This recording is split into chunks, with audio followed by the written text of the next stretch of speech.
Before we proceed with the program this morning, I'm sure we are all aware of the loss of origin government and our official ceremony. All for a moment of silence. May we bow our heads and hands on our heart and pray for the saving of our hearts and our soul and our day.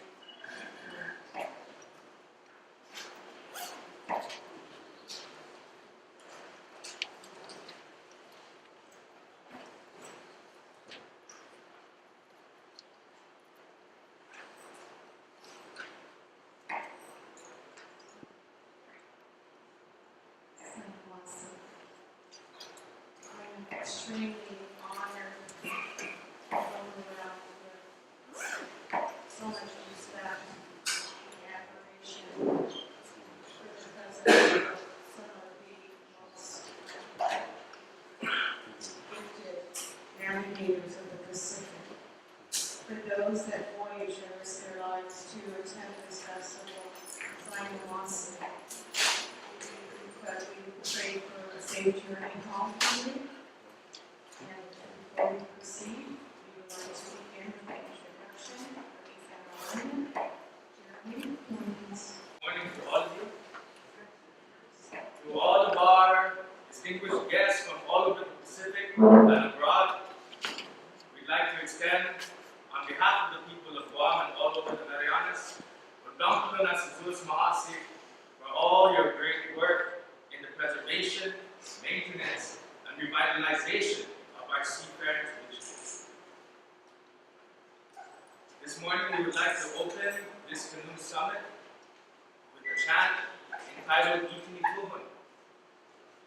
And Itini Tuhun is a chant in honor of a patron spirit of navigation from a very high school of navigation that once existed here in the distant past.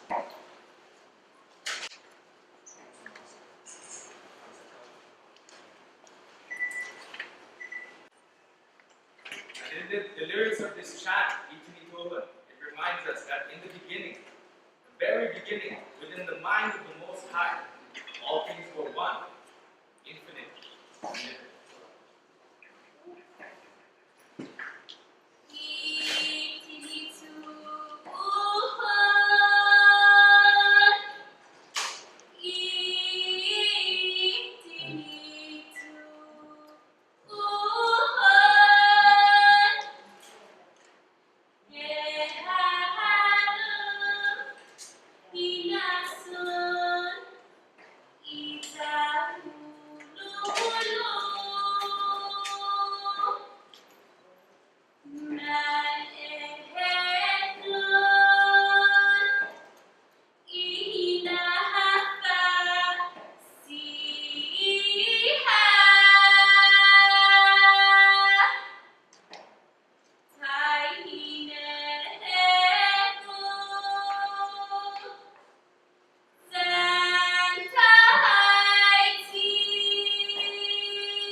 Begin this morning with the introduction of our MC, Dr. Nanzan.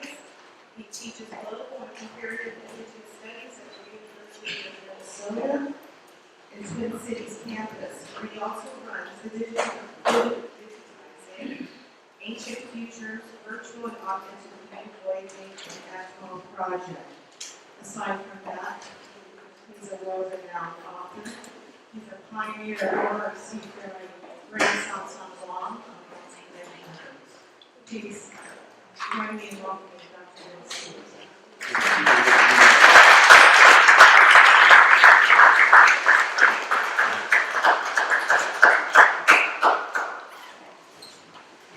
Can you guys hear me back there? Buenas and half a day.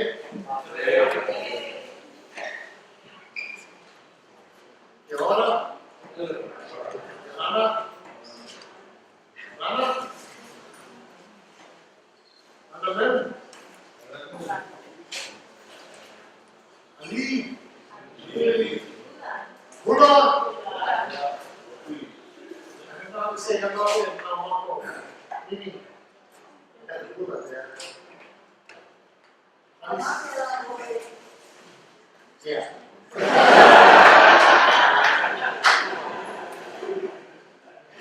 The last time I said hello and somebody was a good name was that Kmart? I want to welcome all of you. This is really, really a special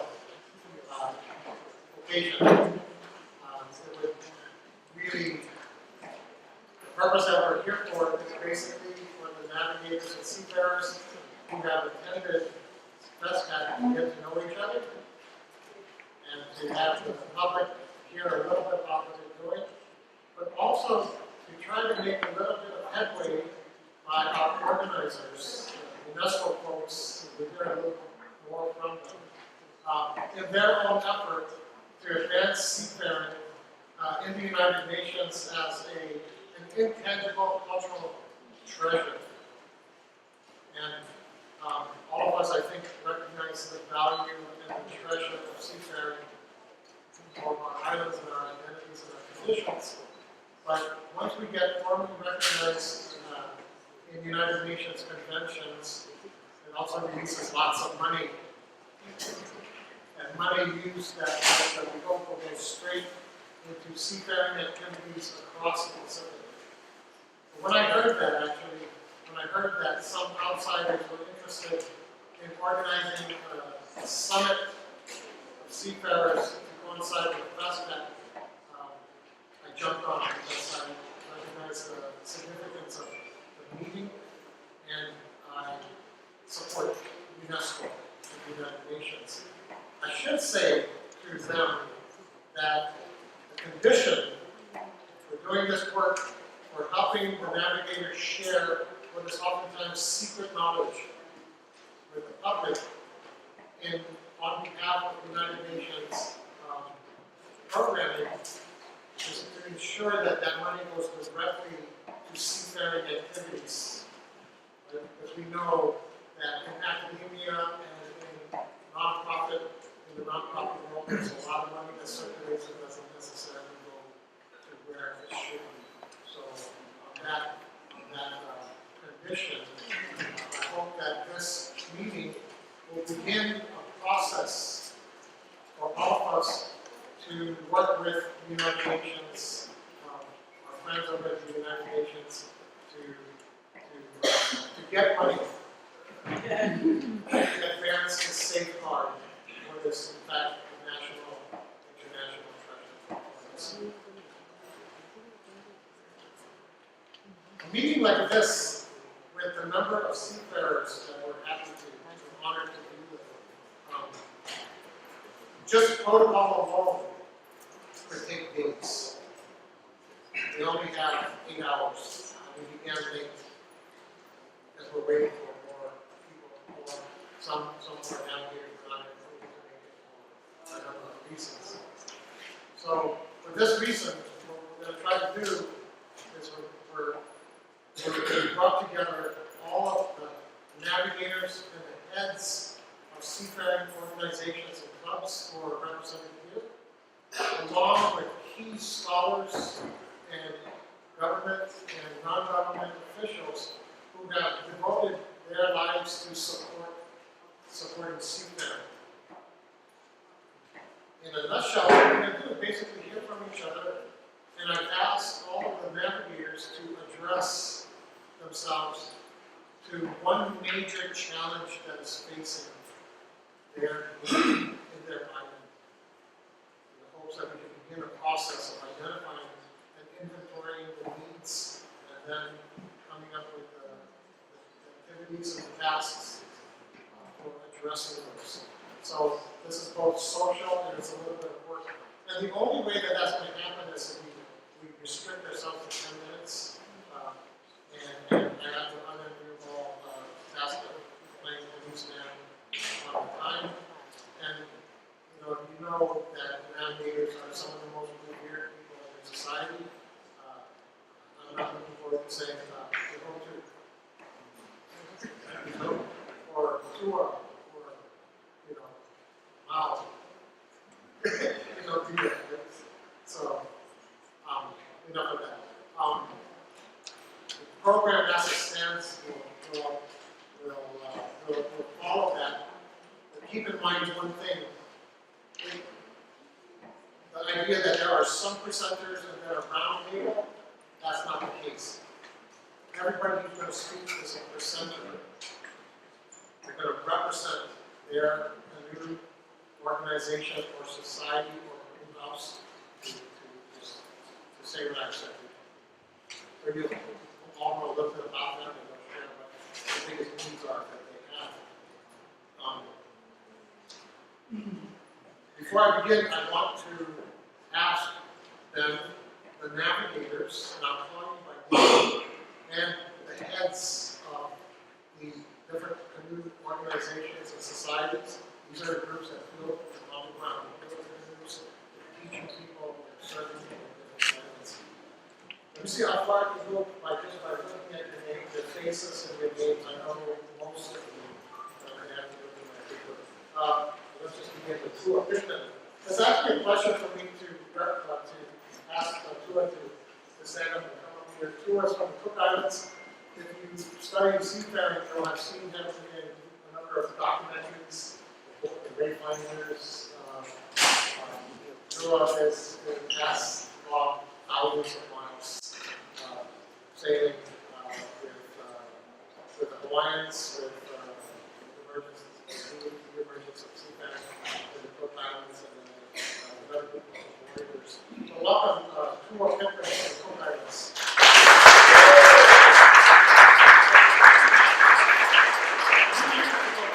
Of course, from Sarawak, conducted a formal ceremony that conferred the title for the first time ever to non-migrations. I think we were in this also. So, not being a seafarer, navigator for the Cook Islands, who was also a spiritual king with us in my region. Welcome to it. Sit down. Group photo. Pete Paris from Saipan is with an organization called 501, 506. We'll hear a little bit more about that group. Pete, I've been wanting to meet him since I first heard of him for a while. Welcome, Pete.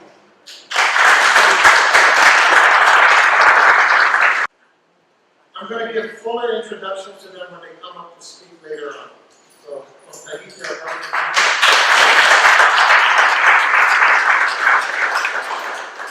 good friend of mine, Hotu Kerr, has hosted me when I visited New Zealand. This is actually one of the founders of the resurgence of seafaring among our Maori brothers in New Zealand. Hotu Kerr.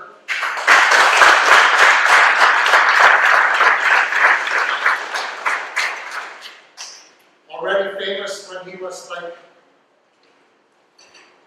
I think 1 year old in the film The Navigators, a societal, I was ready to hear just your first name. Cesario Salvador, Salvador.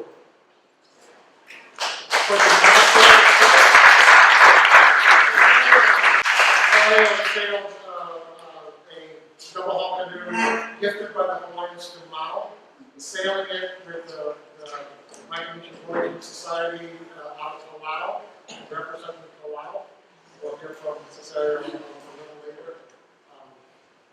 Many of you might have seen the film The Navigators. Mom talks about the future and wanting to keep his last son in Salvador, where everybody else is going out. That's the little boy.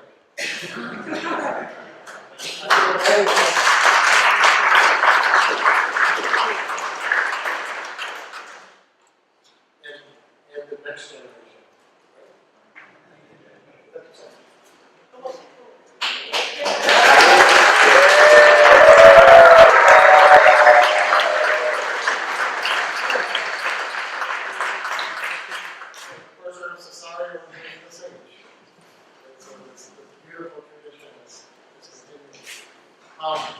Another person known by a famous film to a lot of us is Ali, and their last names. Ali from Lantra. Ali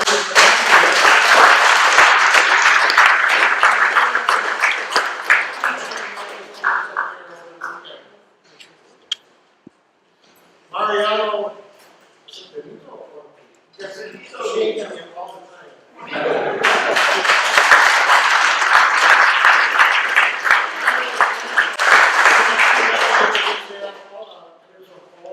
I'm especially happy to introduce him and other heads of different canoe houses in Polynesian because I myself am personally indebted to my brothers from Polynesian.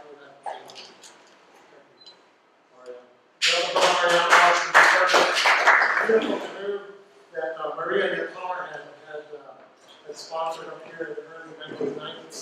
The last of the canoe built by one of the greatest navigators of all time, the great Polynesian. And so we have a lineage here and a history here in the Netherlands.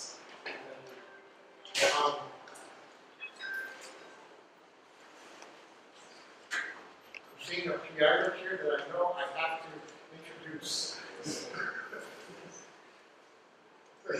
Come on.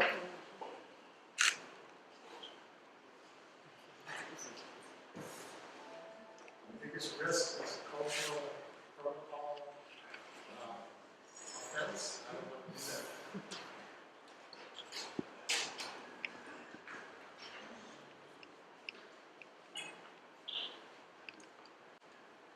My name is Jerry Joseph Daniel. I'm the grandson of the Untitled Society. It's my captain of one of the canoe clubs of this country. He's sending it over to the persons of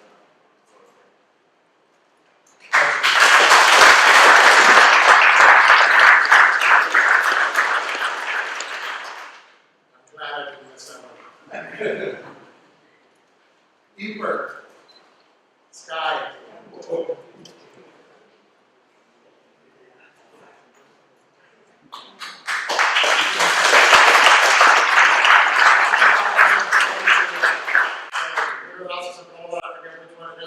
Sky is, I know, is one of the leaders of the place along the Salvador and Central Islands where you have a whole line of crew members that are just ready to be initiated into national status.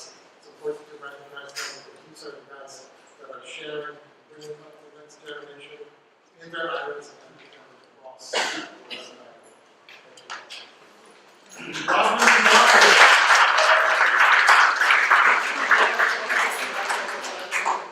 Robin Diaco is actually the guy in Guam who is to be president of the Design of Seafaring.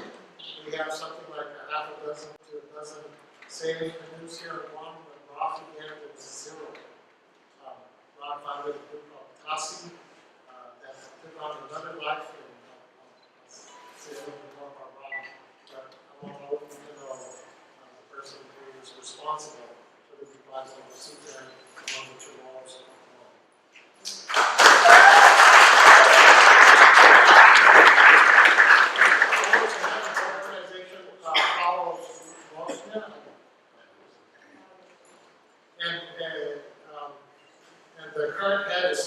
Stephen McManus.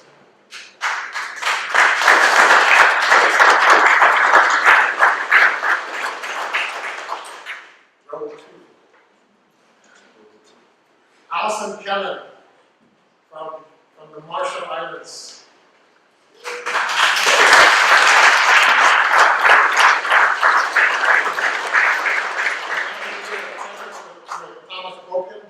In 1994, we had a Micronesian Seafaring Forum that brought canoe builders and navigators from all of the Micronesian islands.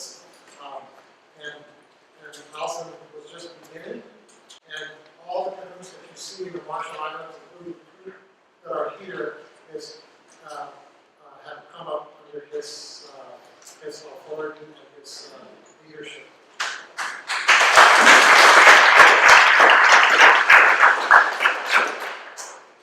I'm going to introduce three heads of canoe houses in Poa, who are canoe houses in Poa are more or less the equivalents of canoe clubs, so to speak, except that they're not modern clubs, traditional clubs. I'd like to ask Cyrus to come up, Cyrus Essa, and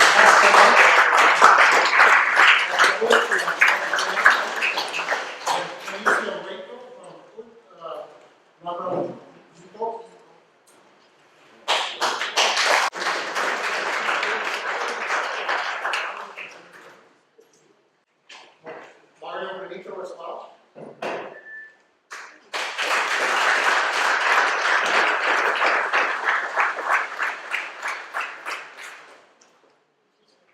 Since they arrived about almost a month ago, the crew and the Chamorro Sutton, Chetland from San Diego, have been wowing everybody. This is the group of Chamorros in the diaspora in San Diego. Beautiful 45-foot Sutton, and their fearless leader, Mario Boran.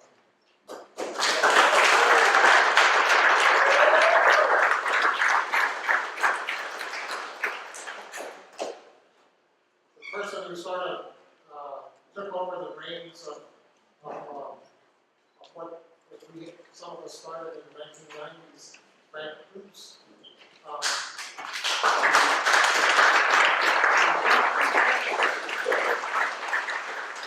Frank Cruz took the canoe house and the society that Dr. Andrew Cunningham and I created in the 1990s, and then merged that with the society that Guam founded, Tatasi.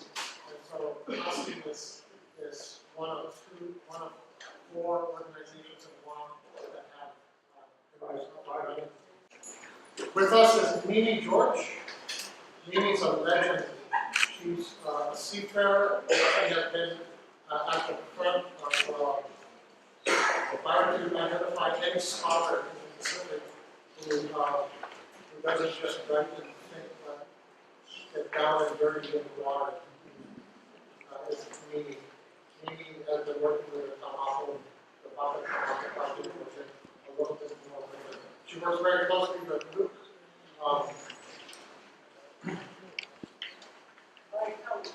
Thank you, Mimi. We're going to know from Luke about Luke in a while. Antonio Piano is another one of Mao Piano's sons. He has graciously come to Guam and has been working with Asa, the navigator with Asa, and when he comes, we'll acknowledge him. Thank you. These are our traditional navigators, our traditional canoe builders, and heads of canoe societies, clubs, canoe houses that are with us for First Canoe Organizing. Also agreed to join us in this summit, so quite a hand for all of them.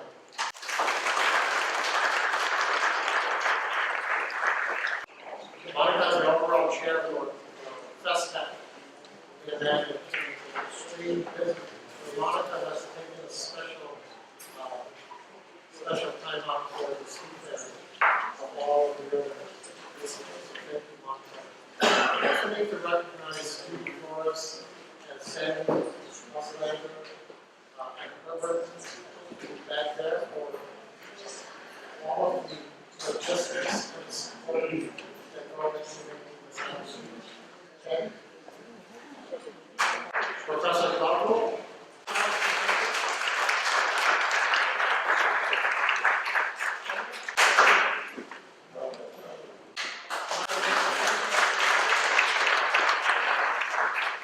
Acknowledge your presence.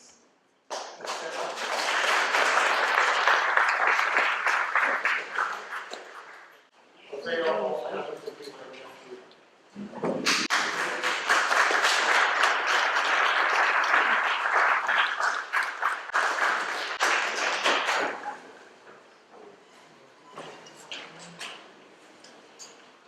While I have great reasons following this group of distinguished gentlemen, so please bear with my awkwardness. I had first came to Guam after living in Great Canoes in the States in 2006, and my introduction to seafaring was Vince sending an email to himself from back to their and saying, Larry, I want you to meet my nephew Jose. Jose, I want you to meet Larry. Jose will be down at the canoe house this Saturday. So I guess my plans for that Saturday were already set. And I went down to the canoe house thinking I was just going to have a brief introduction and see what's going on and see some canoes. When I got there, I was mesmerized because it was a different experience than when I first arrived on Guam. We had the late Manny Sechal in front of me, speaking of and part of a small thing at the same time. Dr. Canoe, I've never met before, if anybody would have met him before, he told stories. And he tells some good stories that he teaches you there. And from that Saturday on, I went every Saturday to Tatasi. At the same time, I met Rob Untitled, and every Wednesday, I went to this place and we worked on a computer that he was refurbishing. And it wasn't until I had a family emergency that I left the island that I stopped the treatment. When I came back in 2009, Tatasi had finished or completed a sacrament and sign up. And I was, again, I don't know how it happened, but I was graciously invited to be on that first leg of the voyage to Rhoda. What was amazing about that canoe was that we had built here on Guam a Canoe Summit for almost, I want to say, 300 years, or something of that size, or something of that significance. But let's go back a little bit further. Like was mentioned before, in the early 80s, there were no canoes on Guam. And I believe it was one of the days that Rob Untitled came here because of an article he read in Nanzan magazine talking about the seafaring traditions of the Caribbean islands and how they're closely connected here to the Marianas Islands. And when he came here to Guam, he was one of the first to grant from Tatasi to work with us in the blocks. And he became an apprentice along with Mary and America. There was actually two pioneers of revival, soon after my joined them in the early 90s, after coming back to Guam. And there is a really quick history of conferences and seminars and even events that happened with I believe Soul State in the 90s, and then eventually Manny Sechal also.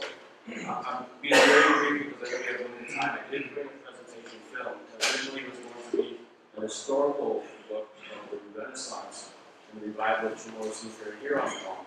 But I decided to put together and feature some of the films that I've been putting together since I came here of the present and future of seafaring on Guam. And I hope it's not in video quality.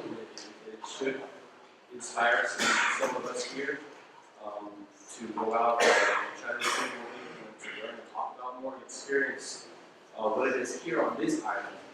The title or the theme of our Festival of Pacific Arts this year is we have to share. And I don't think it goes without saying that this revival of our seafaring traditions could not have happened without the great assistance of the Caribbean people and navigators who have graciously shared their knowledge and skills with us. And you will see a lot of that influence in some of the canoes and the sail and some of the videos. The videos are quick shorts. One of them is a recent sail that we took to Setting Bay. Kind of looks like a race, but then I added a second film for the boat, which put in perspective of what actually happened that day. And the very end is a chant, a rough chant that was given to me by the person, who was actually a delegate for literary arts and storytelling. Unfortunately, he was unable to make it to the Professor of Pacific Arts, so he lent this chant to us that he wrote, speaking of the navigators. And my Chamorro was very horrible, but if I can. He entitled it Polynesian Tatasi, we who are navigators.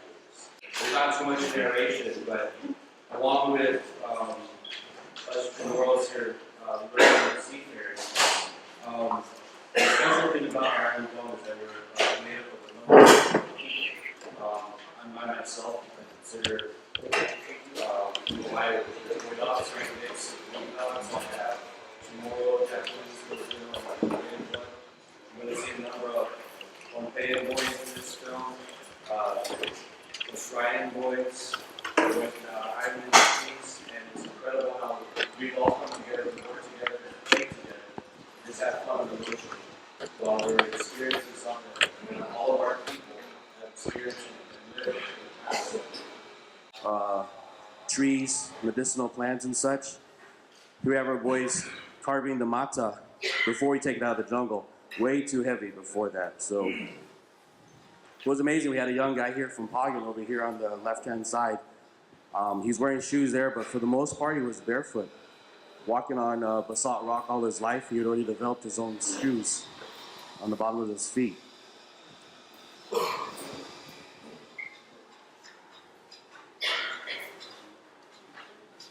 And Tony Pellick was gracious enough to accept our invitation to come and assist us and help us build a larger canoe.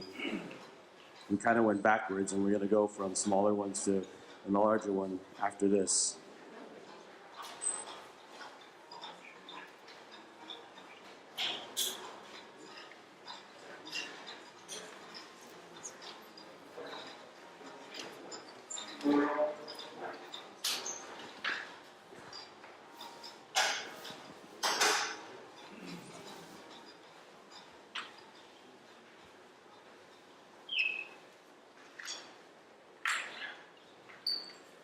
This next short is of a canoe that we had built first as a glidey, a paddling canoe, and then through the years we kept planking it up so that we can add a sail to it. The two sailors here are Vicente Guelo Rosario, who is on your left, and he's from Rota, and Vicente Borja, who is wearing the green, and he's from Saipan, and they both are down here, and this is probably a year or a year and a half after they got in the canoe and were learning how to shunt and sail. They took the canoe on their own sometime around December, usually is when the winds are really strong in Tumon and consistent.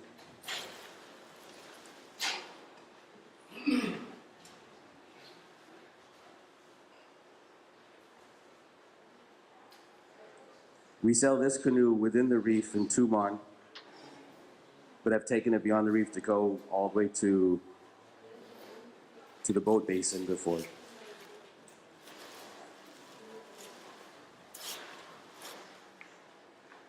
Guelo is a Chamorro. He's sitting in the back right now. I hope you don't mind me talking about him. Who had met us on the shores of Rota when we arrived in Saina.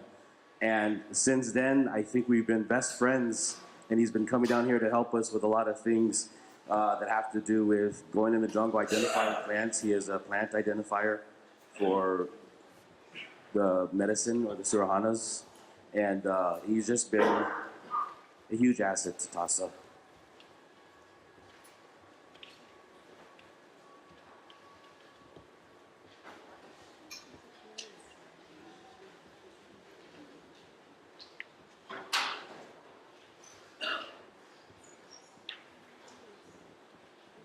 But if you can imagine more canoes in the water in Tumon just going back and forth, right now there's probably 4 or 5 from Ulitau that are sailing in the waters around the Outrigger Hotel.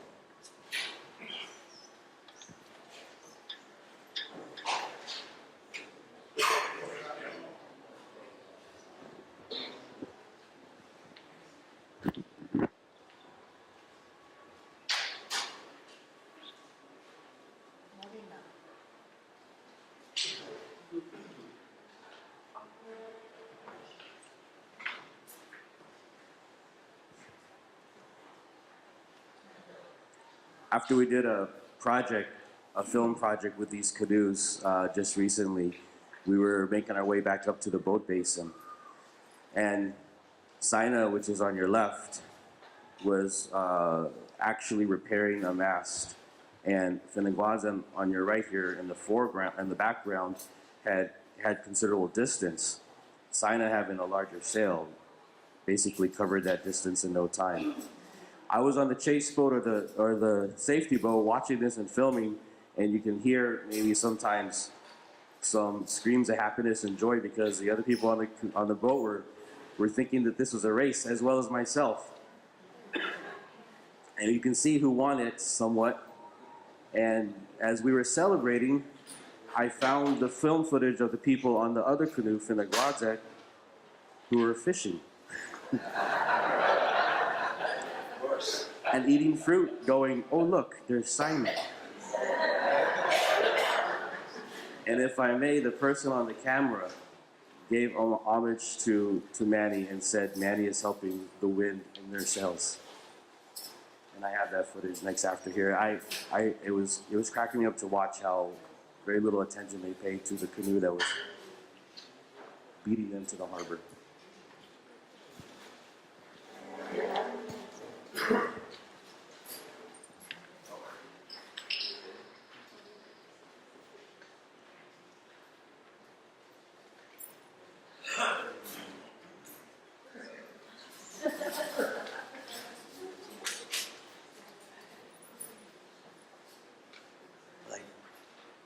Tony must have them all on the epep right now, raising the tam or the putt gun so it can come out of the water.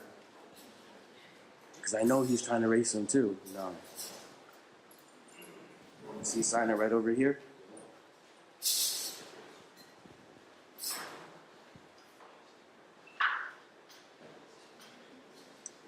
What was amazing that we had 3 canoes in the water that day.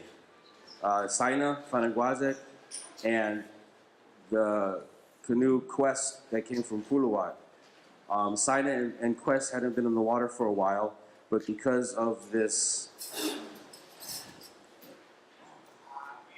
I want to play this.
And that is it.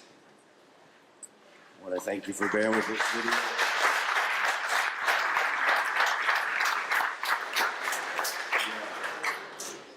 I just want to say that in my experiences, I find it very, I don't know how to say, enthralling or inspiring to see a lot of our outer island brothers coming to the call of Tony, when we were building the canoe, and also the other navigators from Pulawa when it's time to sell a canoe. We here on Guam are learning very slowly from a forgotten skill and tradition, but we also know that those boys that came from the outer islands have that knowledge, yet are unable to practice it the way that they would on their home islands. And to have this opportunity to practice and learn together has just been an amazing inspiration for myself. So I want to thank every one of you here in the front row for what you have given us. Thank you.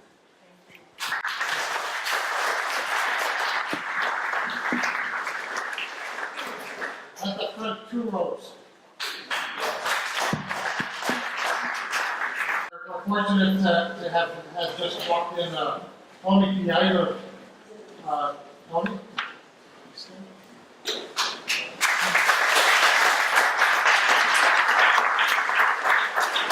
Tony is, of course, the son of Mount Piairo. He's also the navigator and head of Tatasi.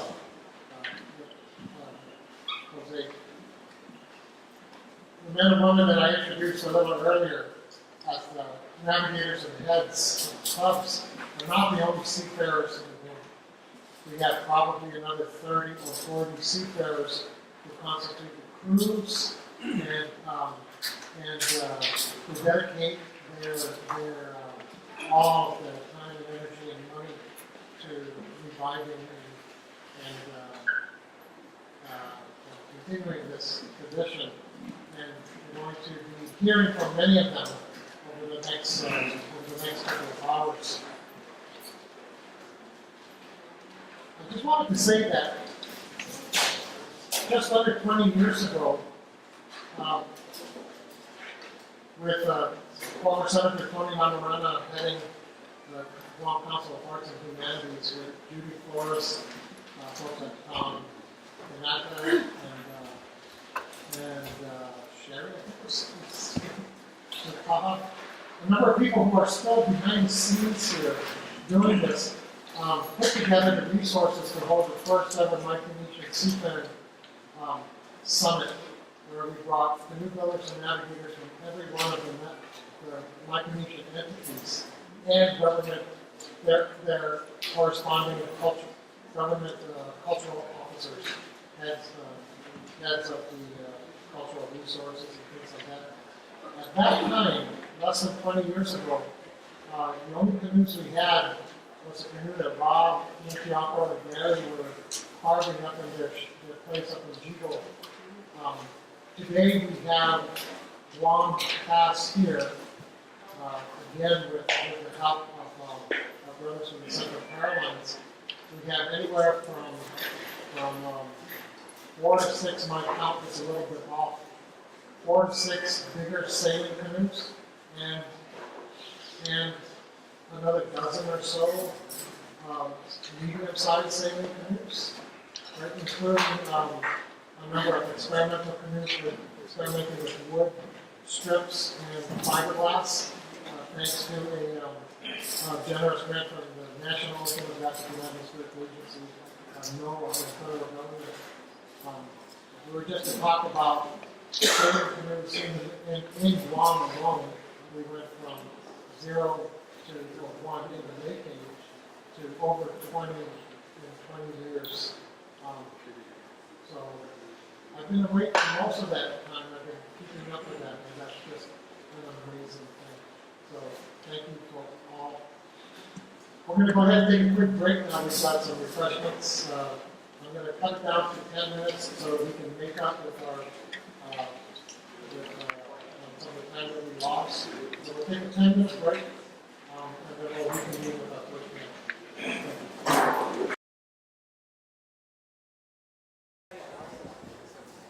I wanted to introduce give a fuller introduction to our 2 panelists from New Zealand, from Aotearoa.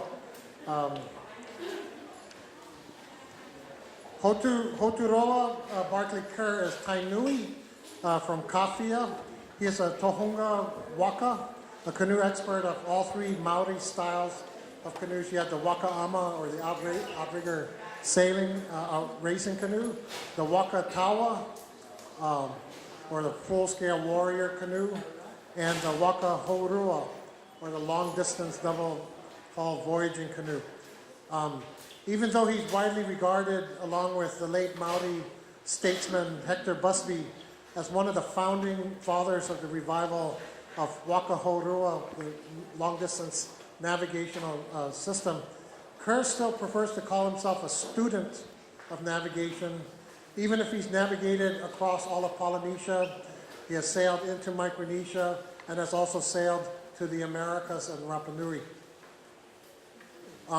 He heads the canoe Haunui, sponsored by the Te Toki Voyaging Trust, whose mission is to, quote, promote awareness of the oceans, pollution, and climate change, and of revitalizing waka culture in the Pacific.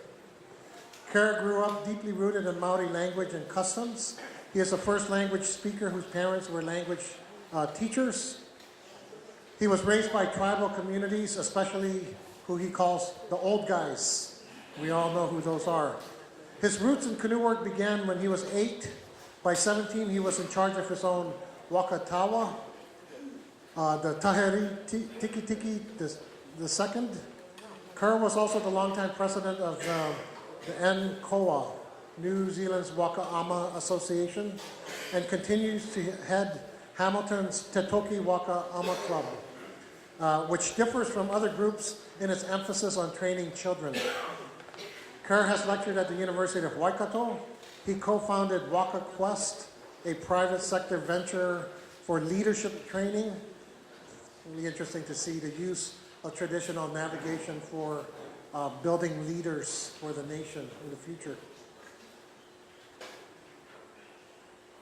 And he's the co-author of an ebook, Wayfinding Leadership, Groundbreaking Wisdom for Developing Leaders. I introduce to you Hotu Kerr.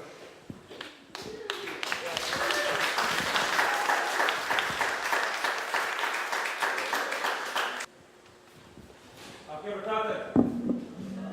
Tuatai mi nei ki tērā o tātou mate ki tērā o tātou waka maisu. Tērā o ngā kaupapa ana kua whakatere nei tana waka ki Hawaii nui ki Hawaii roa, te hikoi nei te tāo e rātu o ngā kai whakatere. Waka nui, o tahuri atu ki tū o te ara. Wero haere rā, o te rangatira. O ki roa atu ki a rātou mā ko tātou e nei, te hikoi tūne nei te mato te pina mi nei ki a tātou. Tēnā tātou, tēnā koutou, tēnā tātou katoa. Hui hoki, te toko rua nei. Koa te mana i noho mai nei i tēnei o tātou whare. Ngā kai whakatere o ngā motu katoa i noho mai nei. O whakararangi mai nei ki ngā noho ngā tuatahi tuarua ki tēnei taumata tiki tiki.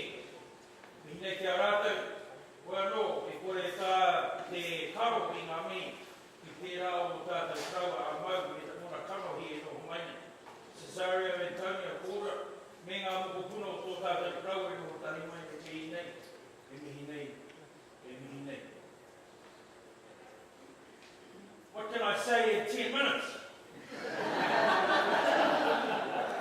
But firstly, I must say to everybody how humble and what a great honour it is to be sitting on the same rows of seats as the great navigators of the ocean.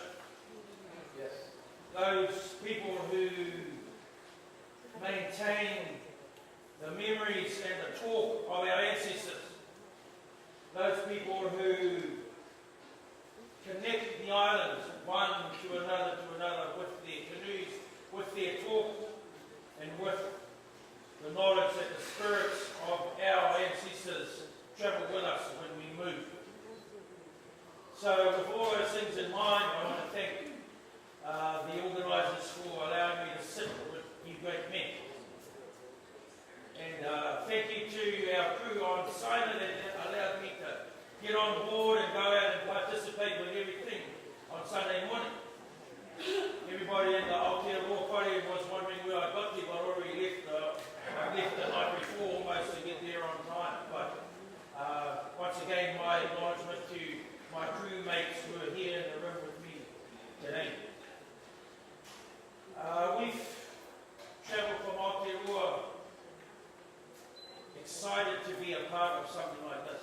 I think excited as well, not just for our canoe homing, but because of the things that we've done with our kaumātua Hikinukumai and that waka te aure, where we've had these opportunities to recover stuff that until maybe 20 years ago people thought was tricks, or people thought were just stories that our ancestors told that were for fun.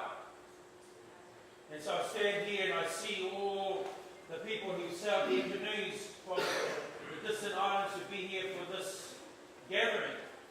That tells me, and it should tell all the people that look at us, that the stories of our ancestors and the stories of journeys across the ocean, they're not myths and legends, but they're real. It's the real stuff that makes us this great family of the ocean. And no matter what people can say about, that you were lucky to get to that island, or it was just by chance you got here, we have 2 rows of people sitting here today that can say that's not true. They can say that this is the stuff that we come from, and this is the stuff that we now are able to share with everybody else. Because it's quite interesting that everybody wants to know how to do this. For a long time, everybody didn't want to know about this. And so we're on a pathway now of trying to, and I think I have to thank, especially our New Zealand delegation heads, because they've taken that step of identifying what we all do as something that's very worth protecting. And they put their time and effort into trying to maintain the kinds of things that we do at Aotearoa to keep this happening. So I'm just going to ask, I saw my cousin James in here, I'm just going to come up, and our nephew Shane, I just was wanting him to come up here because I wanted to hold something up and show you something. Because now over the last 2 days I said, how can I do a PowerPoint, how can I put pictures up and all that stuff? I said, no, I think I'll pass on trying to do anything like that. And I just want to show you one thing. And this one thing is, we call this the coup method in the old days. In the old days, when you travelled somewhere and you were wanting to honour someone with great money, you would fill this with food and present it. But we brought this out, this is being worked on as we're here. So, to align with the kind of thinking that we have today in this room, our goal is that this will be a food bowl, but the food that will be in it will be the food that every one of these great people shares with us in their talk over the next day. And that it becomes something that, when it stays here in Guam, that we all know as seafarers and navigators, that we've created this one place where we can start to bring that knowledge together, to work together and to tie those things. And we have a food basket of knowledge. All around the top, you'll see small round circles of abalone that have been carved into it, that have been set in there, representing all of us, all of these little places all around the Pacific. And that the knowledge that comes together from this summit is collected in this for all of us to share. That's one of the great things is about food and knowledge that we're starting to learn now. It's the sharing of that kind of stuff is what makes us great. So, with that in mind, over the next few days you'll see Shane working on this and carving the spirit of the things we talked about into this to lead in this great land. Well, there you go. Getting pretty close to 10 minutes, but on behalf of all of us here, once again, I'd like to acknowledge the great mana that sits here before us. The mana of our ancestors, the mana of our teachers who have showed us the way, and hopefully this is a small representation of the talk that we will share over the next female. Let's ask, what's one of the issues, I guess, that's pressing on our minds? For me at the moment in Aotearoa is, which is why I'm very interested to sit and talk with some of our masters here, because one of the greatest issues for me at the moment is how do we recover the knowledge to understand the appropriate way to acknowledge our student navigators once they have achieved success in navigating thousands of miles across the ocean and home. Because in Aotearoa we have Jack Hector, who Purupi, who came up for the pour ceremony on Sarawak. Tua was a part of that, and I think in order for us in Aotearoa to be able to fulfill those kinds of obligations correctly, then we need to be able to sit and listen to the kinds of things that need to be a part of those kinds of teaching and talk. So for us, we arrive here with humility, recognizing the thousands of years of knowledge that each within you. And we hope that when we leave, some of that knowledge will be a part of this bowl that might be shared. One last thing, when I was walking down the road the other day, I saw this sign, and I took a picture of it, and I sent it out to all my friends, and I just want to read it because I think it's a last signing off point. It's a kind of thing, I think, that, I don't know if it's if it's a normal kind of sign for this island or for this part of the ocean, but it's not something that we see in Aotearoa, and it's not something I've seen in a lot of the other islands I've served to, but I think it teaches some very, very important lessons to us guys. Us that are just starting to learn and understanding the effects of people doing things like catching too much fish and other people coming and really accessing our resources. And this is what I'm going to finish by reading this. Fisherman Code of Conduct. Number 1, respect nature and your place in it. Number 2, seek advice of experts with generational knowledge of the local resources. Number 3, show regard to spawning seasons and juvenile fish. Number 4, do not waste. Take only what is needed.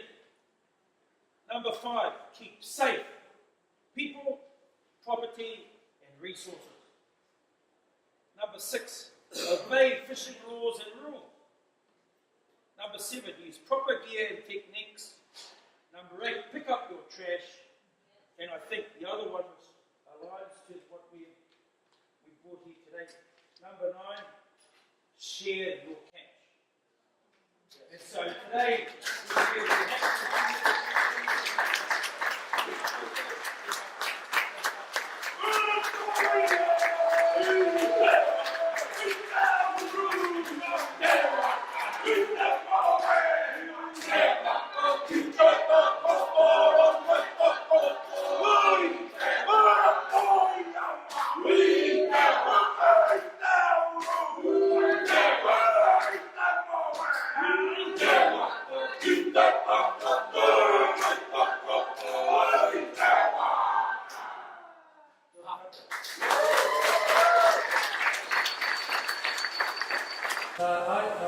my name is Cookie. I'm really here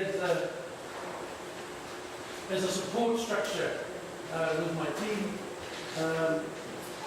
For us, building canoes is from the start point. And this is our standing canoe in Aotearoa, New Zealand. This in itself was about sovereignty and about one self-determination. So in 2000, we had the Americans coming, kind of invaded Auckland, but didn't pay any tribute to the local Māori or to our culture, to our seafaring culture. So we did this as a statement of our oppression, as a statement of our sovereignty and our sovereignty. So there's a snapshot in time, really, of the navigation and the expertise of canoe building across the Pacific. So it's 80 feet high, weighs about 40 tons.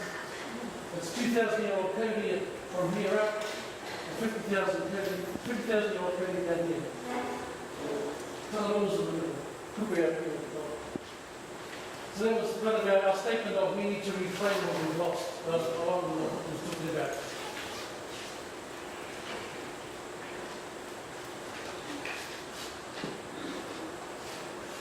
So yeah, it's all about action relationships. So again, I want to acknowledge all the master navigators and canoe builders and for allowing me to spend time with you.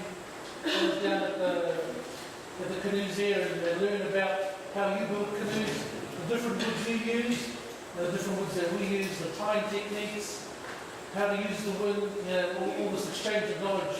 That's what you said goes into the committee and we will share together. I think this needs to be a technological outcome of this really as well. How can we do that in cyberspace? And how can we keep connected so that we can do that at the end? To start here, I think we'll see me three right. Notice the friend to see these are all the old guys, the old man, the green, great day everybody there. That's our ancestral river, the Waikato, also the name of our people. And that was the old homing design too. So no nails in there, it's all rope, and it's got two joints here. That expertise was being lost. I think he poked up at the time he was the master, did this as his kind of example to these students. I think there's only two or three of us left of that age group that are carrying this on.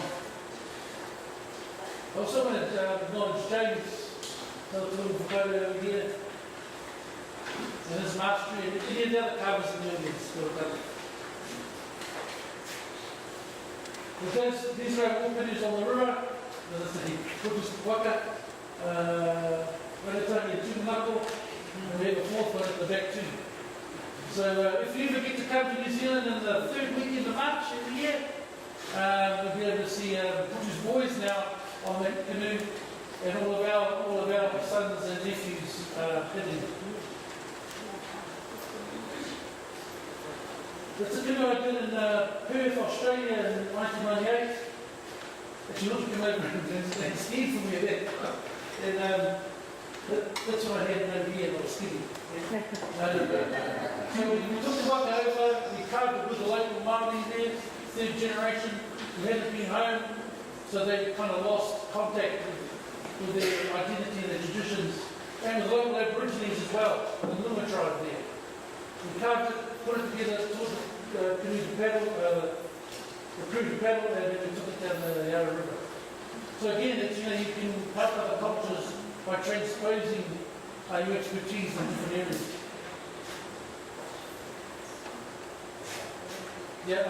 Self-explanatory really prepare kind of the guy that we had at the top to acknowledge that seafaring tradition.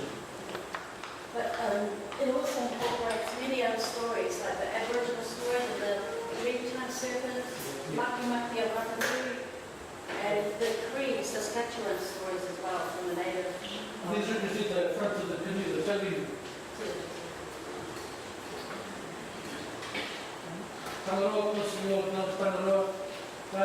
Artistically, this is hard to do because I had to visit 7 different islands to get their whakapapa on Tangaroa and what he did, what he had. That's about 2 meters high. And this is our voyage in 2011. Everything is coming into Burabona there. That's our waka-hurling at the back. I think 2 is at the front of this one.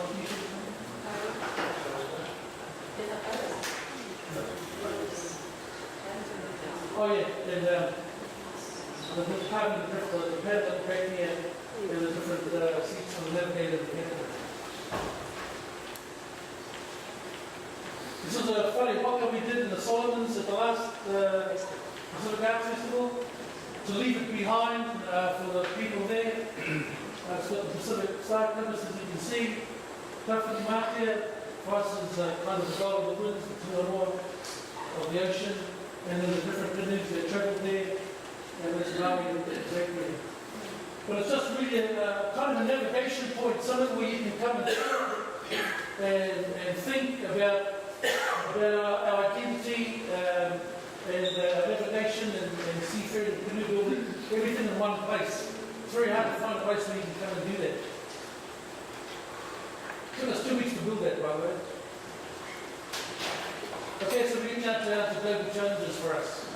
So this is kind of a challenge picture, because it's here, hopefully for us represents freedom. If you can guess where that place is, San Francisco's Alcatraz, it kind of represents oppression. Right? So what we're saying is, we can be stuck in here in this Western mindset, or we can free ourselves. Go back to canoes.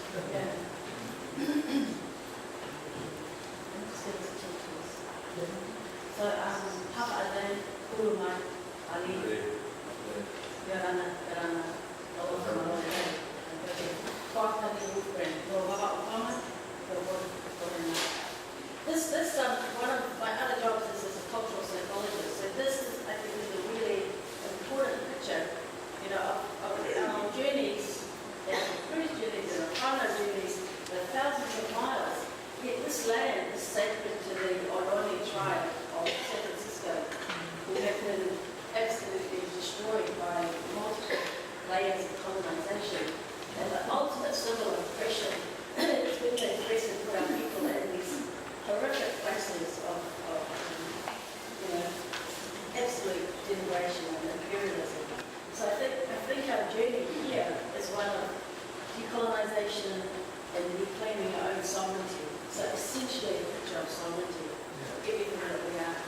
So we're also working with the coastal Miwok, Ohlone, Tonga people in San Francisco to help them revive their canoe culture. They were pushed back into the desert about 300 years ago and kind of lost every touch of water. And we know as oceanic people that part of the colonizing agenda is take away your means of travel, take away your land, take away everything, take away your method, destroy your canoes, destroy your cabins. So this is all about, this is actually us. We're not going to do it, we're going to destroy it. Then we get pretty close. So Vince asked us to come up with some of the things that we could probably do for as an outcome. Build a global alliance, have a World Canoe Festival maybe every 2 years. We have to keep meeting face to face. So the exchanges are kind of enough face to face. We can also use technology as well. We thought about constructing a World Tribe Canoe.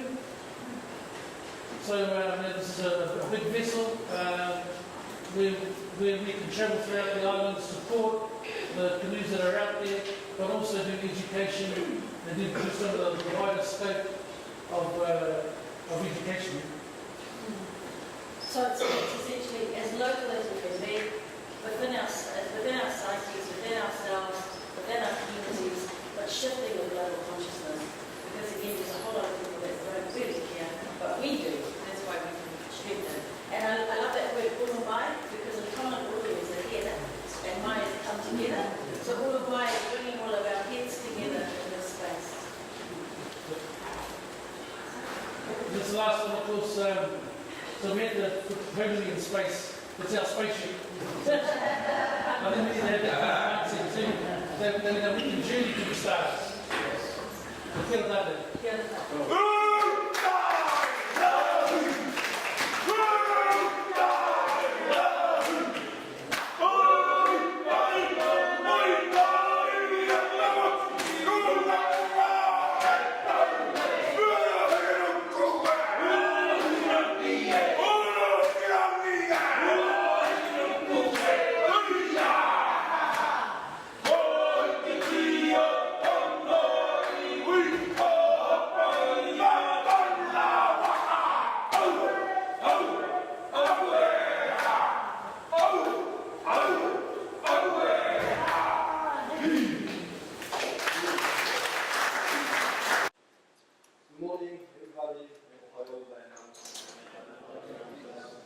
My name is Akira Boko, a Japanese anthropologist. Since I got a degree from University of Hawaii,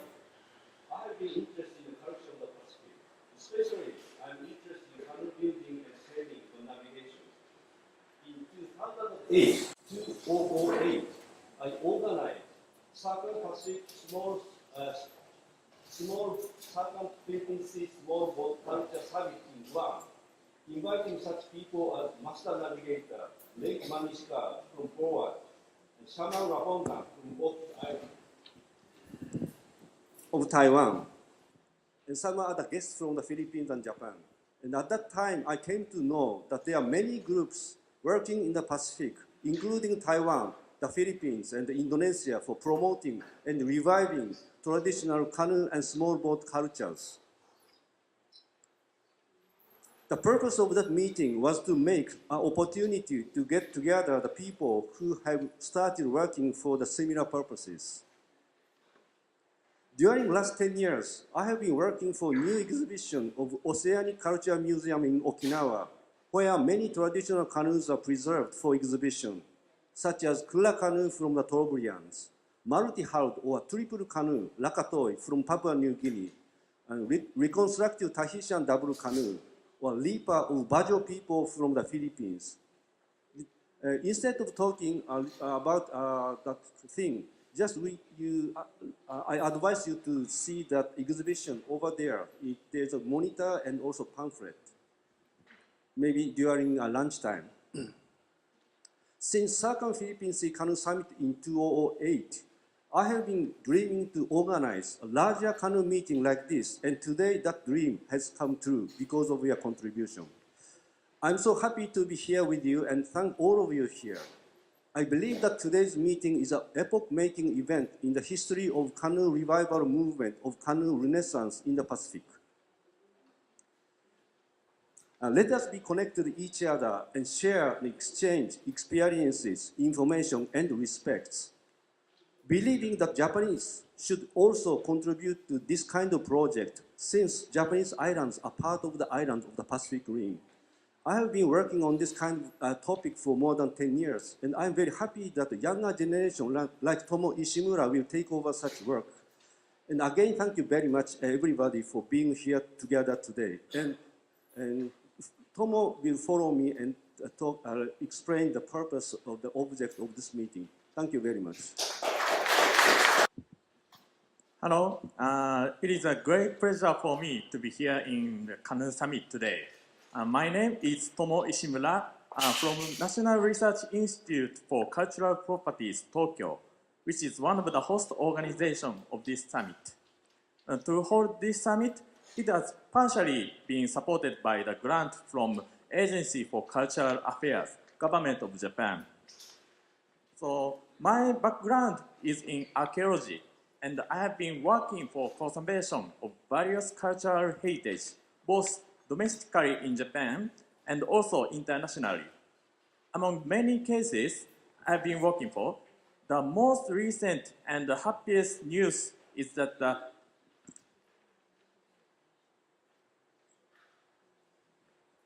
the ruins of Nanzan on Pohnpei Island is going to be inscribed as a UNESCO World Heritage Site in next July.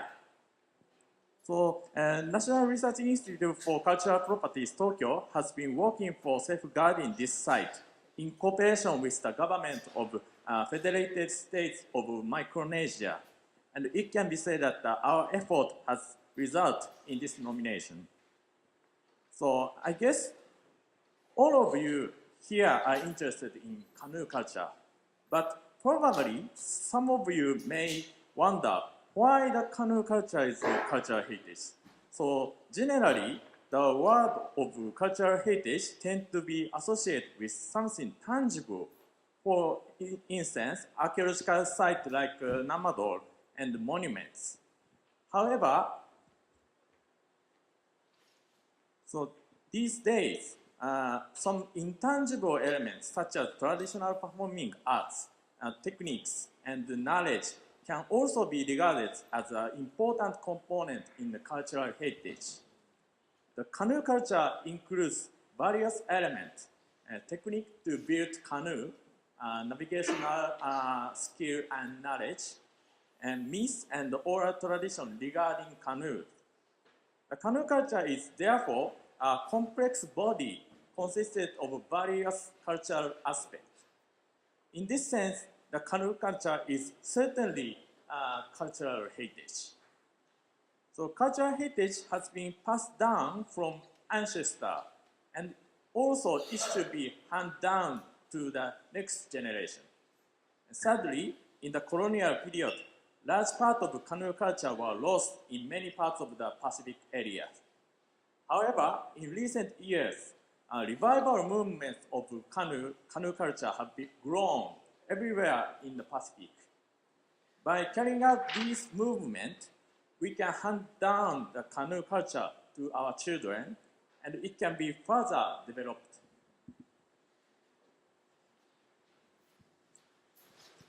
So I know you all here are surely those who play an important role in these movements. I also know there are many other people who are active in this movement, but unfortunately couldn't come here this time. This summit is not the final goal, but only a milestone in our continuing activities. I sincerely hope that more and more people are going to take part in the movement to safeguard and hand down canoe culture to next generation. And finally, so I have some announcements. So you have the folder like this. So inside the folder, the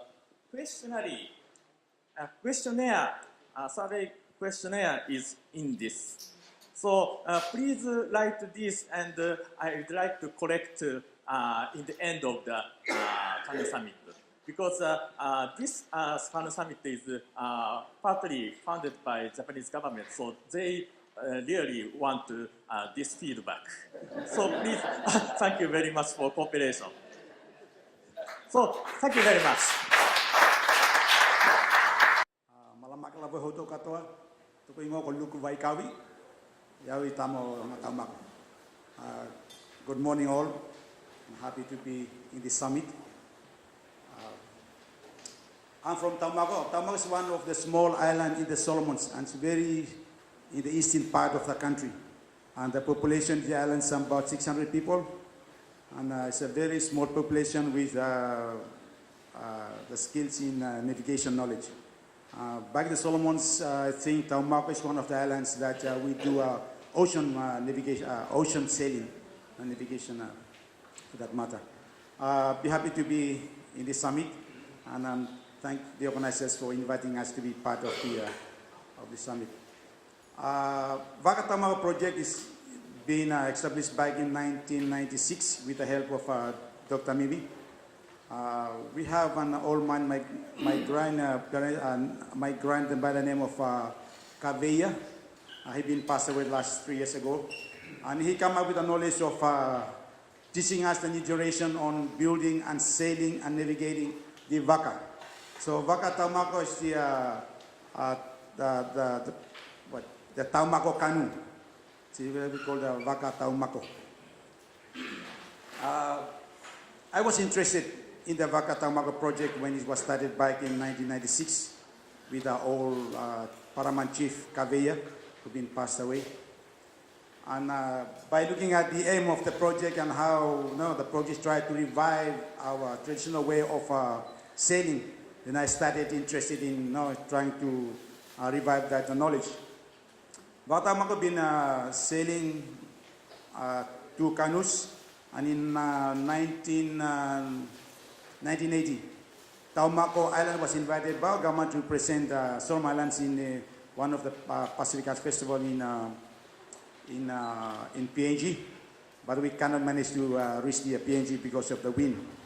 And the Waka was built fully on a local material. There is no any modern, there's no nail, no screw, and nothing else. It's full of, we've been lashing with a kaha from the coconut fiber. It's a very big job to have that fiber.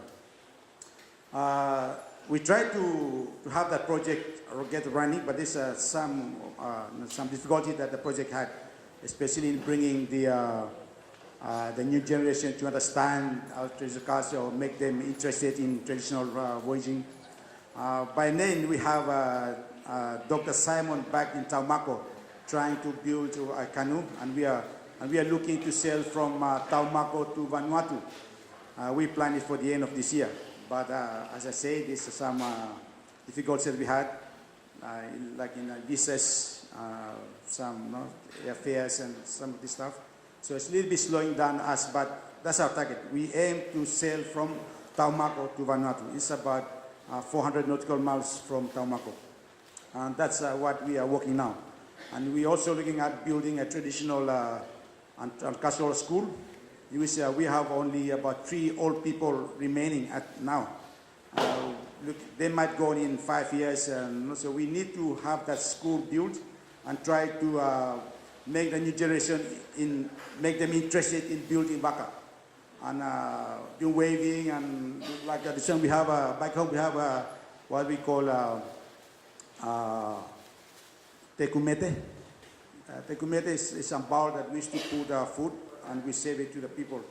And when you have a new garden, a new harvest, you have to make the food, put it on the tekumete, and like you save it to the older people to come and have their food. So we have the tradition of sharing food.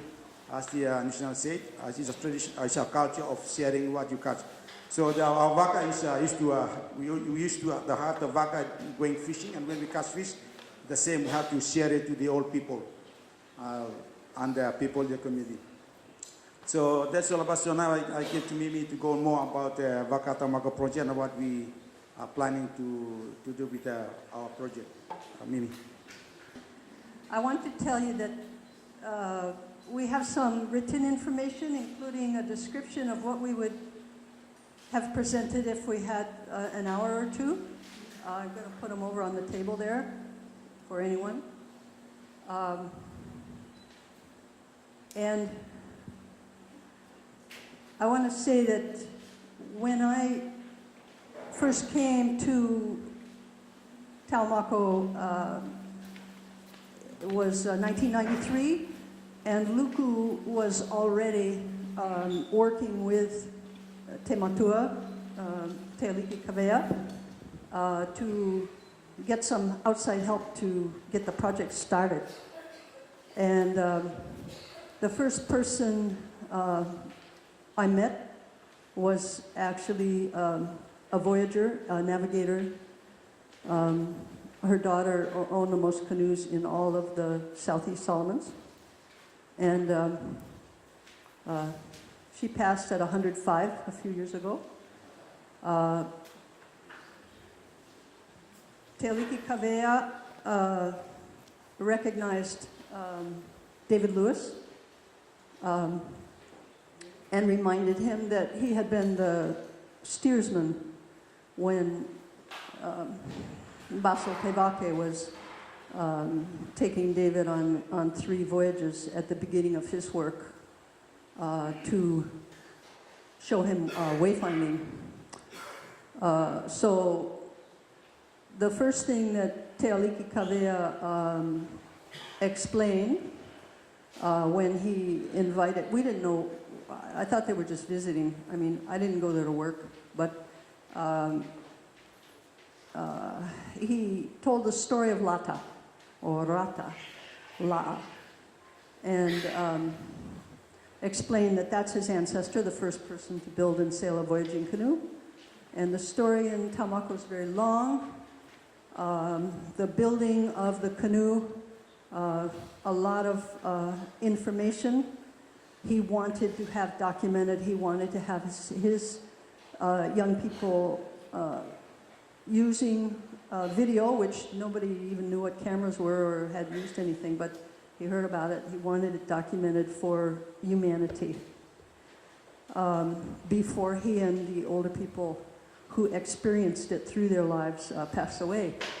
So what I want to point out, the main point to describe a little bit about is Te Nohoanga Te Matangi, which there are images in the literature of the Pacific for a long time and almost all over the place for what are called wind compasses. And as far as Lata and the descendants, the heirs of Lata, are concerned, Te Nohoanga Tematangi is their wayfinding system. These are 32 points around the horizon, the named positions. They are correlated. They're connected with all different kinds of phenomena. So it's a tool for thinking and organizing the information. And this hasn't been really explained in research and it hasn't been really adopted by a lot of the modern revival systems or methods. But here's an example of the wind positions at which the sun rises and sets between the two equinoxes. So you can kind of think about the timing of the seasons and the everything with the wind positions, the movement of the sunrises and sunsets around the horizon. You see here are the equinoxes and solstices, the seasons, the trade wind season, the cyclone season, the special winds that occur not every year. And of course this is how they remember it and think about it. These diagrams are something that Te Aliki Kawea wanted to have done, so that's why we worked on them for 16 years until he passed. And here are the wind positions that you would use for certain routes within the Southeast Solomons or to Vanuatu. Here are the stars or star groups, asterisms, including dark places in the sky. And when they, for example, when they rise or set at a particular wind position, they're useful until all the way until another wind position. So that's, for example, this is the Pleiades. This is Matariki. And this is Matariki coming back. So they're using it when they don't see it. This is another attempt to describe, here's the horizon, here's the, there's the Pleiades, here are various star groups, and here they are above the horizon and setting over there. And you see with each group, most of these groups have notations. Those are the weather, the wind that occur when these rise or set. They're in opposite pairs. So they know, they're keeping track of Lua Tawawa, where that is when, when its pair is above the horizon. And then this is an attempt to put together different layers of information, different phenomena that people are keeping track of. And it's all about wayfinding. It's a very deep and safe system because there are all these backups. It does not depend just on stars. The weather and modifying the weather, the interaction of the voyagers with the weather is a part of this knowledge that's actively used. The same with, I read some things lately about some reports, research reports and articles in the New York Times that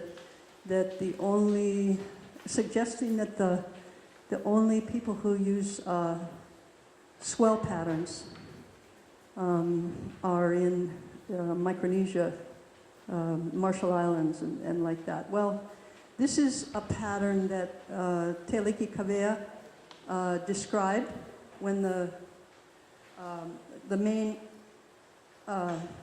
trade wind swell is coming this way and the cyclone swell is coming this way, it causes this big ellipse to occur that you can navigate by.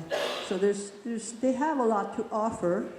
Another area of great, they're very skilled at is telapa, the light that shines like lightning flashes from islands, from land or reefs. And I just have to ask, we haven't had a chance to go to Micronesia and talk with anyone yet. The problem with for the Taumako people is they can't get out. They can't get invited by Solomon Islands to be a part of the delegation. Thank goodness for the organizers here that they were able to make the extra effort to bring one of them here, not the canoe, but the problems because of their isolation and their political low, the political situation there, they haven't had. So I want to ask, do you know what I'm talking about with telapa? Does anybody here use it? Yeah, they're like, it's like you're turning a flashlight on and off extremely fast. And it comes from land up to, as far as I know, at least 200 miles away. I've only seen it over 100 miles away and up to 1 mile from an island, as close as 1 mile. Yeah. Yeah, according to Chief Kagaya, I asked him about telapa. That one he said that's like a last resort of the equipment used to navigate to find an island. So it's like a sextant. When there's no star, there's nowhere to see. We have to look for the telapa, where it's coming from. So everybody not to look, the sailors not to look up, but they have to look down to the sea and so if they can see this lapa. And we believe that this is coming from an island. So if the lapa comes from that direction, then we have to steer towards, knowing that, believing that there's an island somewhere where the lapa coming from. So I have seen it, and Kavea saw it in Hawaii. I've seen it other places. I know it's a universal phenomenon. It's not just that area. So nobody here is part of. It's very interesting. So, Can I make a comment? pardon? It's probably not seen because they know where the island is at.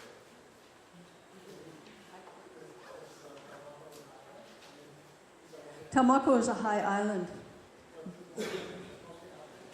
No, the atolls give it. Yeah, the high islands give it. I'm making a point that it's not seen because they know where the island is at. I can leave it when somebody doesn't know where it's going. That's my observation. It's a handy thing that you can look to. That's right. That's right. It's all I'm trying to say is there are a lot of different parts of Te Noho and Te Matangi, of the system, the many different aspects of it. And the Teleki Kavea said that he thought that the telapa had something to do, was correlated with particular swell patterns. Yeah, I was just wondering, you started with New York Times, that's where you went off. Yeah. Okay. All right, so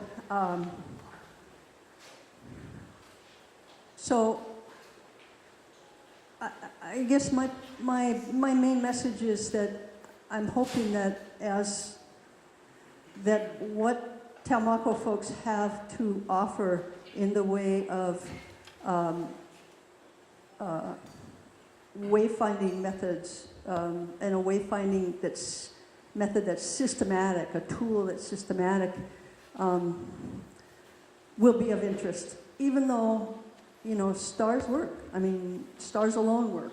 And in every area, in different regions, people are going to use, emphasize different things, different parts of what they can see and what they know and what they use.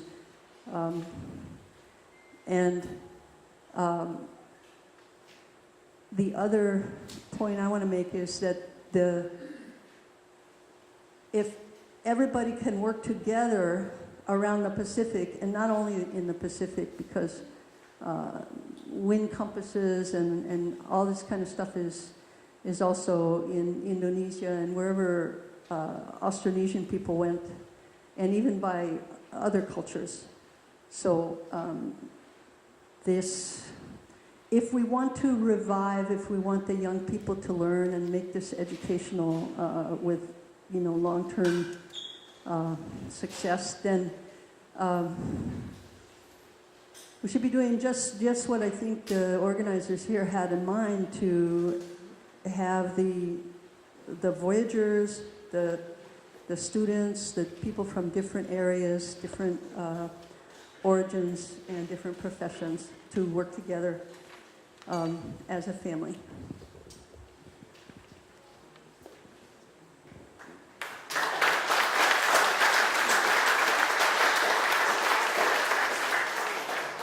I think this is what me and Mimi can present for this morning. Thank you very much. And it's my pleasure to be part of the summit. Okay, so I work at the University of the South Pacific. For those of you who don't know it, the University of the South Pacific is one of only 2 regional universities in the world. Our main campus is in Suva, so my ship's currently moored in Fiji. But we have campuses in 12 Pacific Island countries, expanding into FSM shortly, and it's a great honour, a great pleasure to be this far north in the Pacific. I'd like to take you into a slightly different space if I can. My job at the University of the South Pacific is twofold. One is to introduce a program of teaching at undergraduate and postgraduate level to train the future transport planners, ministers, industry leaders for transportation for the Pacific for the future. And the second job I do is looking at research.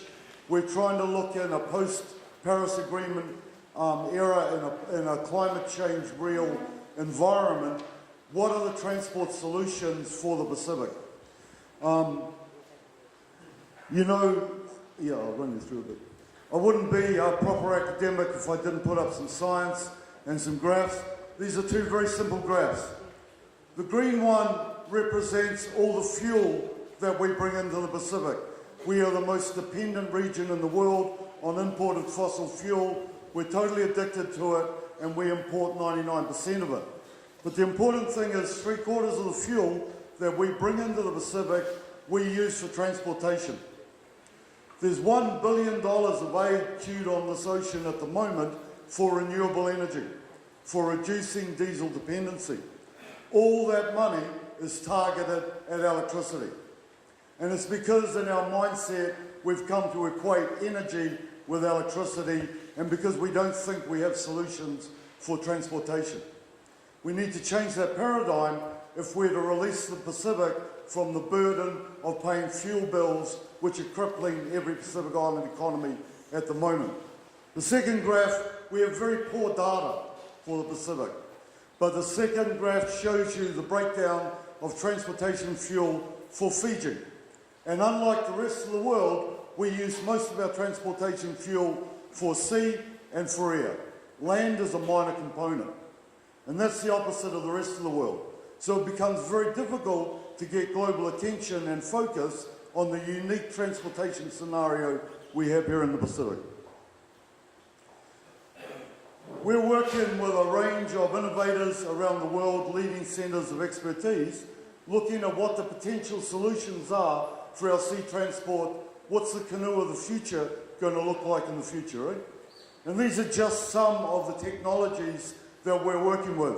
But up here, the Korean wingship, revolutionary new design. Germany, Flettner rotors, technology that has been around since World War I, capable of saving large amounts of fuel and entirely appropriate for use here in the Pacific. This is your proa, Fijian and Drua, Tongan Kalia, but this could be the Kalia of the future. This is a 200-foot oil tanker. This is from France. This is James Warham's so-called Polynesian Canoes. He borrowed some of your designs a few years ago. But that's just some of the technological solutions that we're trying to investigate and see how practical they are for the future. we were invited, or the USB is owned by 12 countries, and so one of our countries, the Marshall Islands, asked us a couple of years ago to come up and start working in the Marshall Islands, and we've ended up working with them to put together a whole framework for the Marshall Islands to try and become a pilot, to become a catalyst for small island development states to transition to low carbon transport solutions. If we can achieve this, it will be the first time ever in the world that a whole country has tried to move to a low carbon footprint. And to do that, we need a whole range of work being done. We need work in partnerships, in advocacy, in heritage, in economics, in policy, technology, education and research.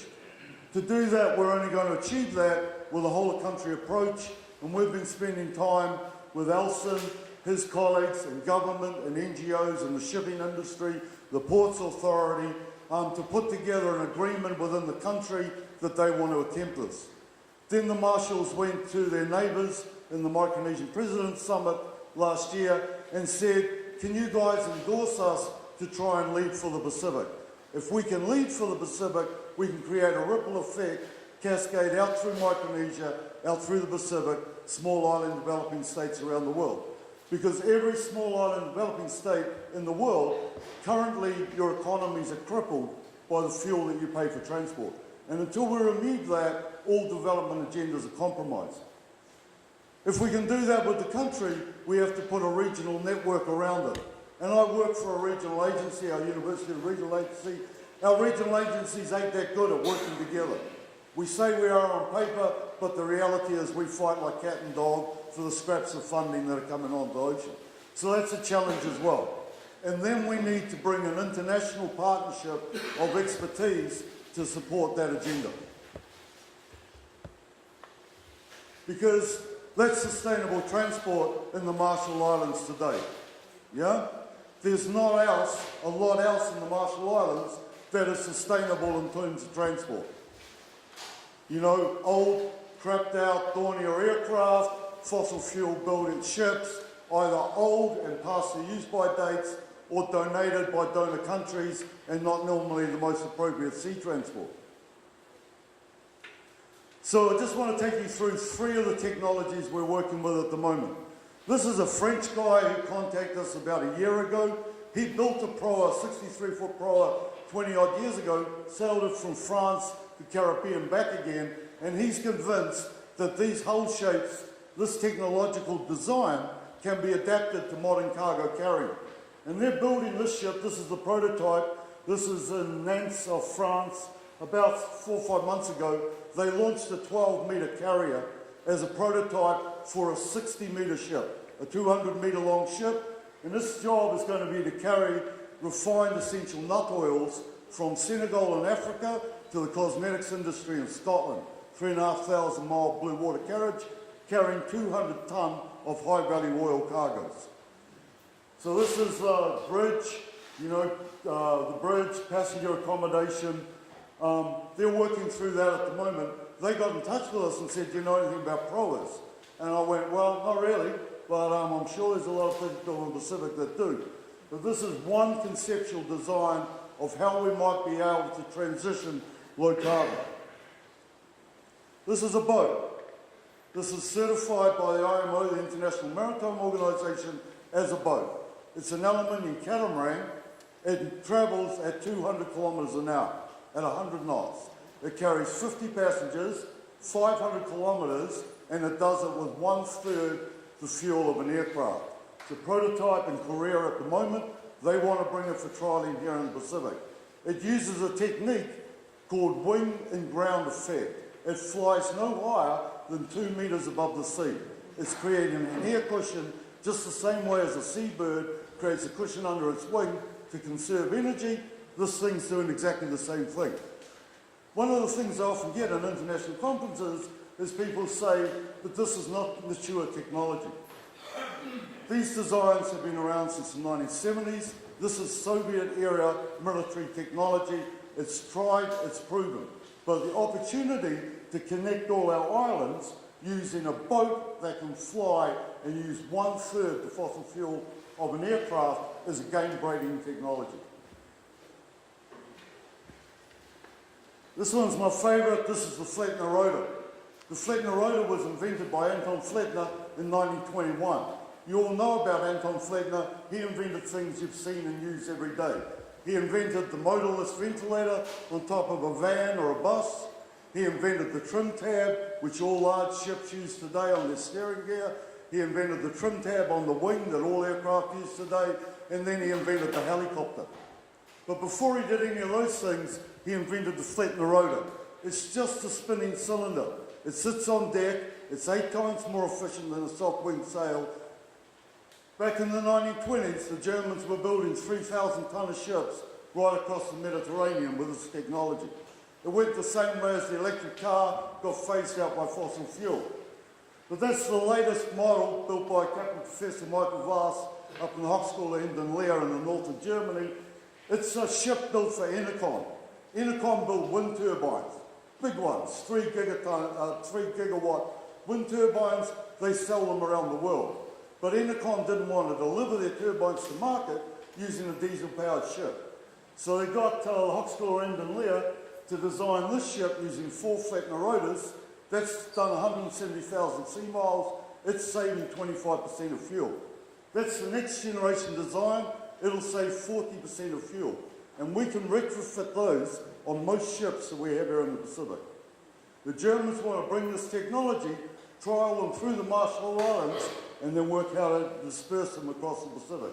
So that's 3 technologies. The thing that caught my eye when I first learned about this was these guys here, right up in the north of Germany. This was an architectural school, and they designed a proa with a Flettner rotor on it. It's a $5,000 kit set. You can buy it out of America. They built this. This is push bike hub, see? Bit of cardboard, bit of fiberglass, tiny little solar panel, electric motor. This thing does 8 knots. Yeah? I want to know what the 90-foot version looks like, because it looks like a lot like a boat that's in Fiji at the moment.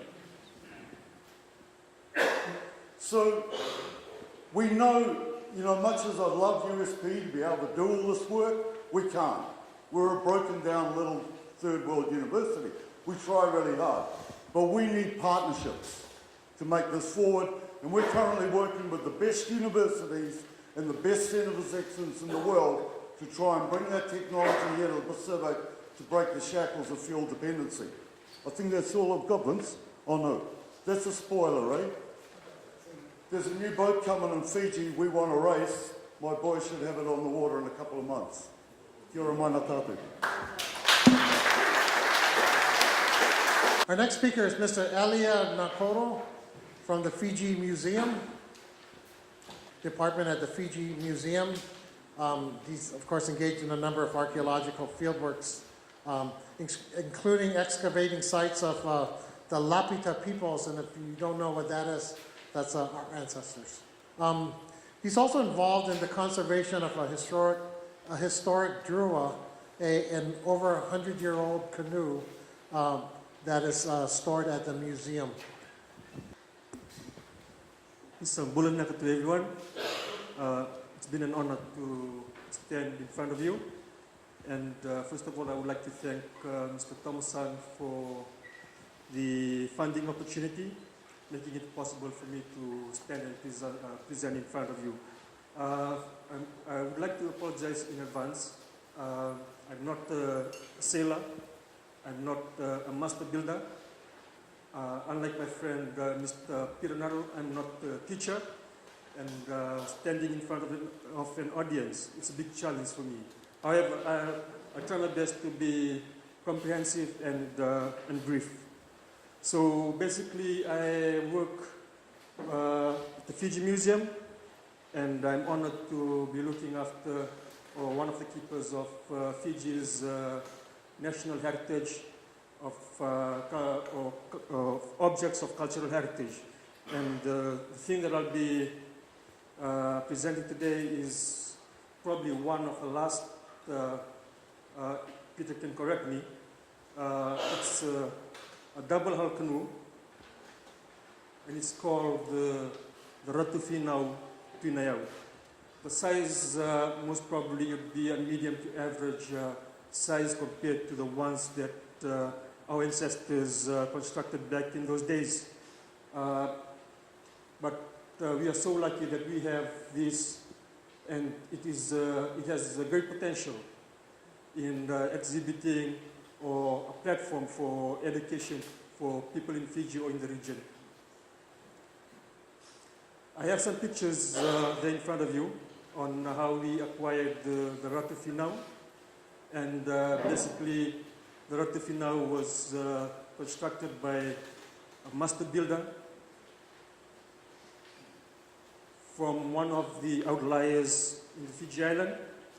And this group of islands, they are expert master builders, and I believe the Ratu Finau Tuneo was constructed on this island, which is called Fulang.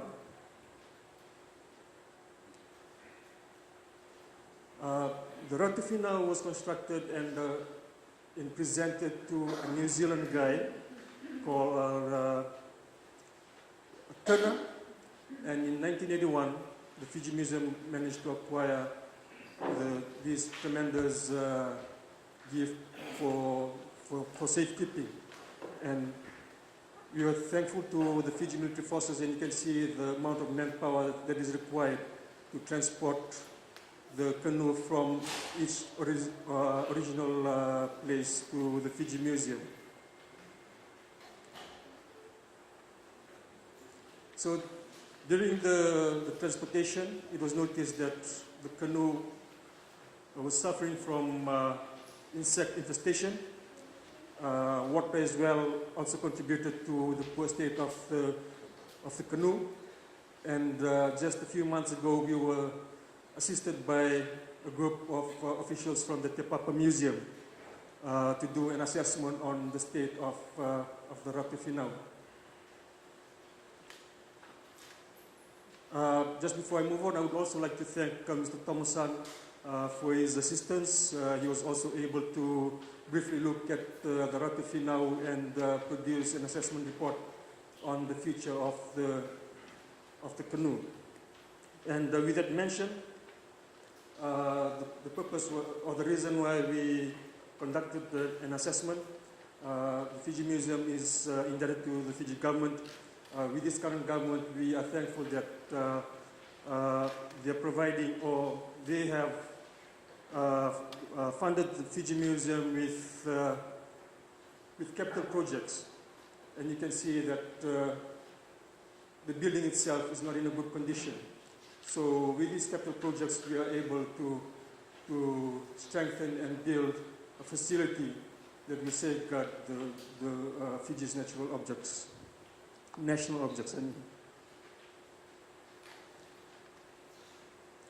My other interest or the involvement in this field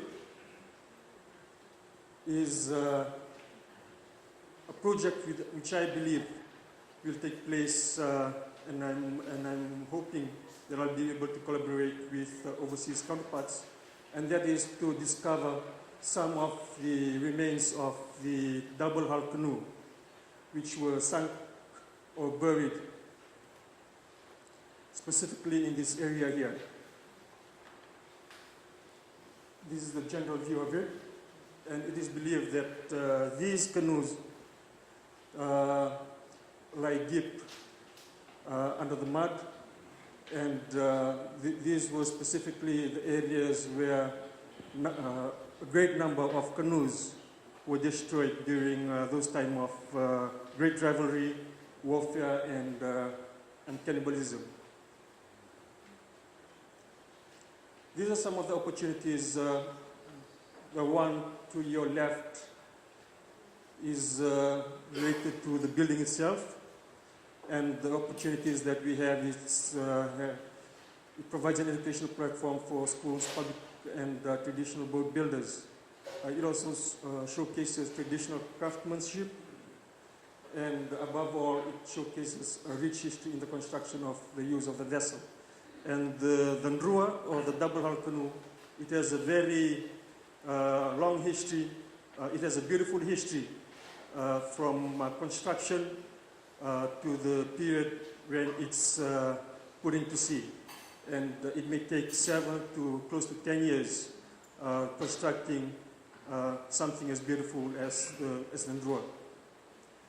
With the specific interest that I have in terms of my expertise, hoping to discover the remains of this Ndrua. I'm hoping it will enlighten researchers, it will also enlighten the region in understanding the full extent of the vessel.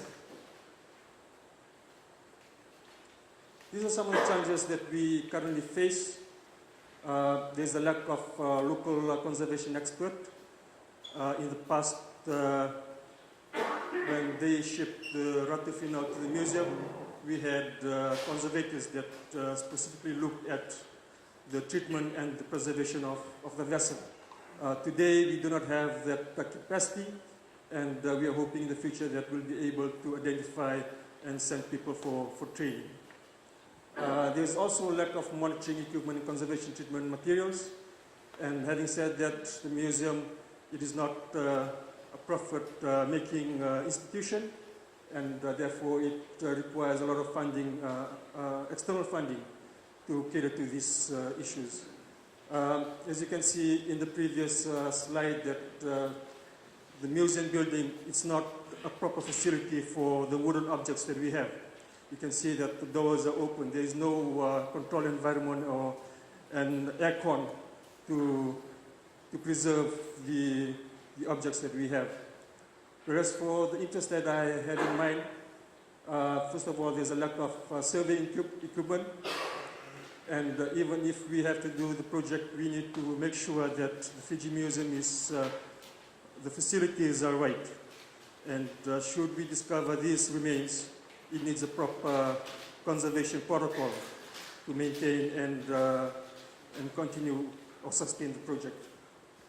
In terms of the cover, the substrate that it's in, we'll need proper equipment, and we'll need experts as well to assist us in this. We've got a lot of potential for the museum, and I would like to introduce or thank my boss who's sitting in the corner there, Ms. Meritwi Ratanabumbua, and Ms. Meritwi, thank you so much for being part of this symposium. And she has a big job to fulfill in making sure or lifting the standard or strengthening the Fiji Museum to address these issues. So improving the Fiji Museum facilities for the long-term and sustainable preservation of the Ratu Finau, which is currently happening right now. And I would also like to thank Peter for the conservation efforts that they've taken in the past months. We're also looking at expanding the Fiji Museum display on maritime, so that information that is presented to the public, it is of a wide coverage of the maritime history of Fiji. The interest that we have in the sunken Ndruas, it is our plan to have the museum fully utilized, fully equipped before we can take on this project. That rounds up my presentation, and I look forward to discussing with you after the symposium. One, two, in this area. 1, 2, 3. You guys good? Okay, thank you. Thank you. So let me just ask you.